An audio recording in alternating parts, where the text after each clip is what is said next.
The fight to be the last remaining team with no victories has been decided. All that and more this week on Real Talk.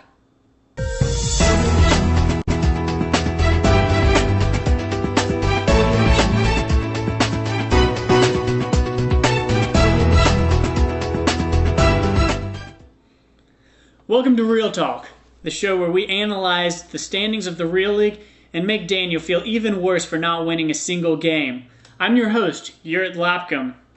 Coach Field Snyder won another match this week. This is a very odd trend that's happening lately. If Field keeps winning, I might have to start writing some new jokes. I don't know. Coach Max Shipley had a pretty underperforming week from his QBs also. They put up a combined score of 3 points. But Field also had a pretty crappy week too. His QBs put up a combined score of 5. In the end, 2-for-1 Plums beats Mutant Mayonnaise 73-66. Monsters Inc. continued their winning streak this week in their matchup against the Moofington Steamers. Coach Graham McGugan, his hubris sure did prove to be his downfall. He started only one quarterback and no kicker. But in the end, trying to win an 8-versus-10 matchup just didn't end in his favor. Monsters Inc. defeats the Moofington Steamers 78-69. The matchup everybody's been waiting for happened this week. The epic face-off between the two last-place teams. In this matchup, Coach Daniel Kelly's quarterback scored a combined total of 2 points. Whether it was Cam Newton's 3 interceptions or Carson Palmer's 3 interceptions that lost him the game, I don't know, but Daniel's team just really didn't perform well.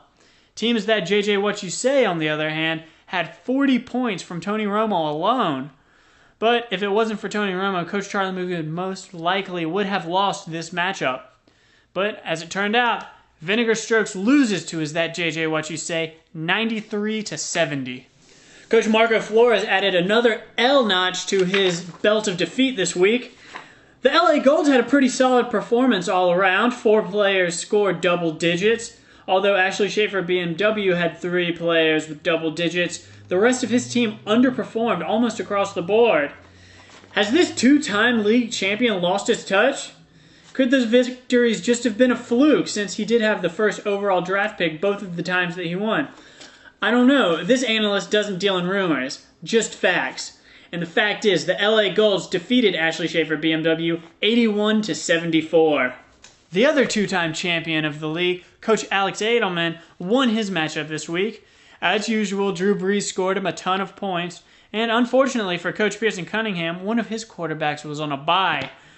In the end, Q's Cornball Bros were unable to seal a victory against the Titty Duckers. The Titty Duckers ducked the Cornball Bros titties 87-62. Team Kim Jong-reel suffered a heavy loss to Yahoo user Will this week. Yahoo user Will had a great performance from his 2 quarterbacks and was able to defeat Coach John Devine Monday night thanks to Julio Jones and Tony Gonzalez. Team Nasty Nate beats Kim Jong-reel 85-74. The highest scoring team of the week was Draft Punk. Despite Peyton Manning's 36-point game, Coach Stephen Flores still lost his matchup and underscored his projected score. Charles Manson's Marauders just really had a bad judgment call by starting Christian Ponder, who was on his bye this week, and Dallas Clark. Both scored 0 points. But Team Draft Punk just had excellent calls all around, started the right players, did a fantastic job. And in the end, Team Draft Punk beat Charles Manson's Marauders 97-74. Team Nasty Nate is in first place, followed by 2-for-1 Plums, the Titty Duckers, and Team Draft Punk. Week 6 will prove another intense matchup for the Real League. But until then, that's all for this week. Tune again next week to Real Talk, and until then, keep it real.